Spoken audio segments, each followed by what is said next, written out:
Estamos de volta com o Hora da Saúde. Estamos falando sobre o impacto do tratamento oncológico na vida dos pacientes. Continuo com o Dr. Marcelo Gobo Júnior e com a doutora Tamires Oriquini Barbosa, ela que é psicóloga do Ambulatório de Especialidades Médicas e também do setor de reabilitação do Hospital de Amor. Nós falamos no bloco anterior, que nesse bloco nós falaríamos sobre o acompanhamento do Sistema Único de Saúde. Como é esse acompanhamento? Existe um acompanhamento? Ele pode contribuir para a saúde mental do paciente, doutor Marcelo? Com certeza.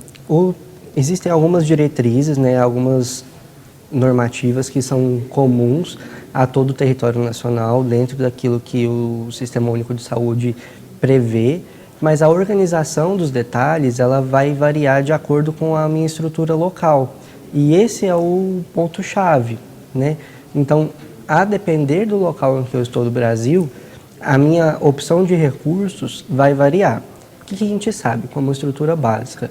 A gente vai ter na atenção primária o principal campo de atendimento para esse manejo do contexto de vida do paciente. E aí a equipe de saúde tem um papel fundamental. Nem sempre a gente vai ter um profissional da psicologia para poder nos ajudar, para ter aquelas competências que a gente comentou anteriormente, que nos possibilitam um cuidado. Então, quando eu divido um cuidado com a Tamires, eu vou ter uma visão, uma habilidade em relação àquilo e ela vai ter outra, para o mesmo indivíduo. A gente vai somar nossas forças para poder fazer aquele cuidado. Mas, às vezes, a gente pode estar num cenário em que a gente não vai ter essa combinação de habilidades, em que você vai ter um profissional que vai ser o principal responsável por fazer essa coordenação do cuidado e ele vai ter que se virar em relação às habilidades que tem ou que vai desenvolver para poder possibilitar esse cuidado. E aí a gente precisa entender que no cenário de atenção primária, esse é o melhor lugar para poder fazer esse tipo de cuidado.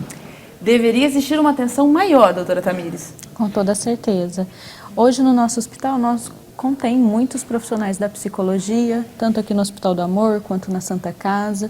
Então a gente consegue se conversar entre si. E com isso a gente consegue fazer referência à nossa rede.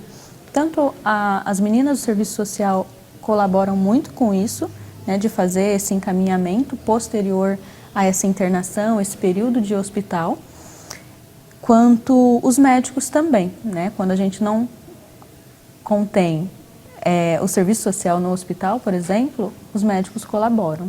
A gente sabe, como bem disse o doutor Marcelo, que a realidade aqui, junto ao Hospital de Amor, é uma outra realidade. Mas aí, em outros estados, em outras regiões do país, como é que fica esse cuidado com a saúde mental dos pacientes? Acha que os profissionais de saúde eles estão preparados para lidar com essa demanda? Então, isso vai variar. O que a gente precisa se lembrar? Quando a gente cuida de alguém, a responsabilidade do cuidado, daquele momento, pelo menos, está em nossas mãos. E aí, o que a gente, enquanto profissional, consegue ofertar? Uma das coisas mais poderosas no sentido da saúde mental, no cuidado de saúde, é o poder da escuta. De uma escuta sincera, de uma escuta qualificada. Então, minimamente, se eu estou numa região do país em que eu só tenho a mim, seja eu um profissional médico, um enfermeiro, técnico de enfermagem, da psicologia, não importa qual área dentro da saúde eu esteja atuando principal, mas eu só tenho o meu recurso humano, o que eu posso fazer de melhor para cuidar de alguém que está sofrendo é saber escutar. Escutar de modo empático e de maneira ativa. A gente falou muito sobre essa atenção durante o tratamento e também no momento do diagnóstico do paciente, mas e após o tratamento, ou numa pausa do tratamento? É importante que esse tratamento continue? Como é que deve ser? Sim, é importante que dê seguimento para esse cuidado, Então, sempre olhar essa saúde mental, em como ela está sendo cuidada, tratada. Então, é importante que tenha esse acompanhamento posterior também, porque vai ser uma reabilitação. Então, pegando um pouquinho de exemplo do gancho da reabilitação, que eu já faço parte da família Bela Vita. Então, a gente tem esse cuidado posterior. Então, seria a segunda etapa do tratamento. Então, é a gente lidar com uma reestruturação e readequação, pensando que vai lidar com as limitações e retomada de vida nesse processo. Então, é a gente trabalhar enquanto preventivo e e reorganizando e reestruturando a vida daquele sujeito. Essa retomada da vida, como disse a doutora Tamires, o profissional de saúde ele pode ajudar na volta ao trabalho, na volta ao convívio social, porque muitas vezes o paciente ele acaba ficando distante desse convívio social. Sim. Ele não só pode, como deve, né? Faz parte daquilo que é o melhor cuidado, eu entender a pessoa de quem eu cuido. Então, vamos supor que eu cuido de alguém que tenha câncer e durante o tratamento foi preciso fazer alguma intervenção cirúrgica e ela perdeu a mão, por exemplo. E aí agora ela trabalhava num escritório. A vida dela vai continuar ao longo de todo esse processo. Só que aquela perda de função, ela vai gerar uma necessidade de cuidado que envolve reabilitar. O que é isso de reabilitar? Eu aprender a me organizar para aprender uma nova função, né? Ou aprender aquela função de um novo jeito, me reestruturar em relação a isso. Às vezes, esse tratamento oncológico foi curativo, então eu não tenho mais câncer, mas eu fiquei com aquela marca que o adoecer me trouxe. Às vezes, eu não vou ficar mais sem câncer e perdi igualmente aquela função. E aí eu vou seguir nas duas frentes, me reabilitando, me reorganizando enquanto sujeito para a minha vida plena e também enfrentando a doença numa outra frente, né? Ou aprendendo a como viver melhor, mesmo tendo um adoecimento orgânico, mesmo tendo a presença de partes do meu corpo que ainda estão adoecidas. A gente falou sobre a importância de manter o respeito e a empatia no tratamento, nesse processo. E é um desafio fazer com que o paciente, ajudar o paciente a descobrir a alegria de viver, a alegria ajuda nesse processo? Com certeza, sim. Pré, durante e pós. Sim. Né, a reabilitação, pensando esse gancho, essa reinserção, ela traz um novo olhar para essa pessoa, né, porque ele não é mais quem ele já foi anterior a esse processo de tratamento, esse processo curativo ou não.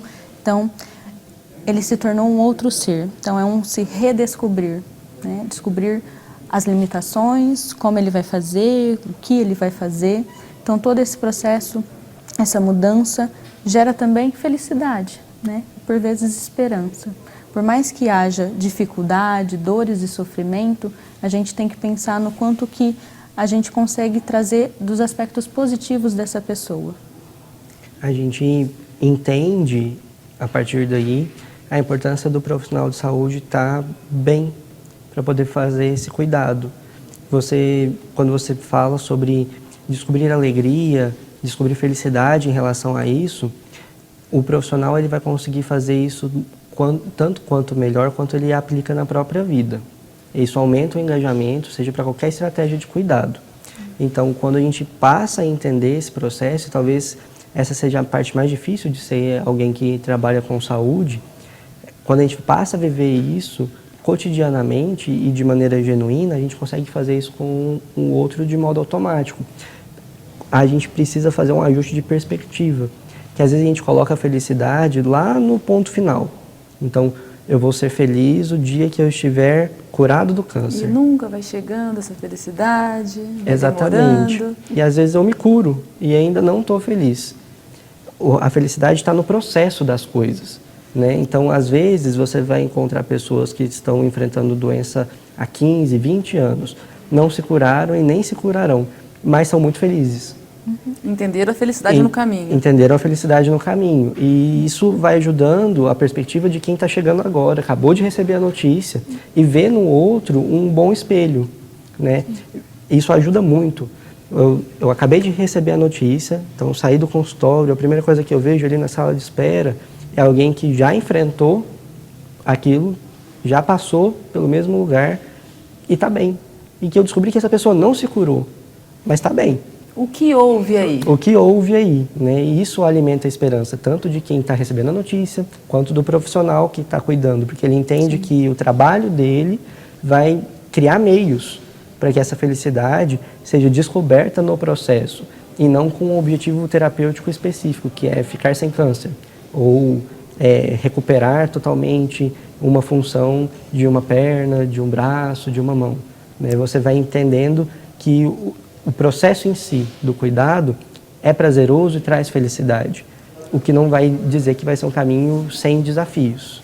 Doutora Tamires, é importante o paciente também focar em exemplos positivos? Isso é algo indicado? Focar naquele paciente que cultiva alegria, que descobriu que a alegria está no processo, que é uma pessoa que mantém esse astral elevado? Sim, tanto é que nós possuímos hoje o trabalho em grupo, né? A gente pretende iniciar pós-pandemia, né, o trabalho em grupo com as pacientes de dores crônicas, que eu acompanho na reabilitação, que são pessoas que tiveram câncer de mama, e que pretendemos realizar isso, né, de pegar de espelho pessoas que estão melhores adaptadas e enfrentamento já mais adequado daquelas pacientes que não têm tanto essa esperança, essa alegria que vocês trouxeram aí.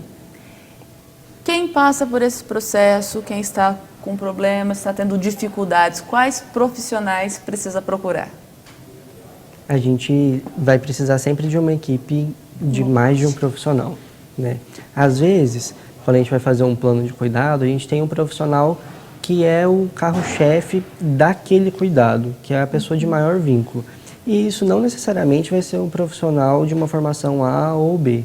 Quando a gente trabalha em atenção primária, às vezes o profissional de referência é o agente comunitário de saúde. É a pessoa com quem o paciente mais se identifica, sente mais segurança, tem o maior vínculo.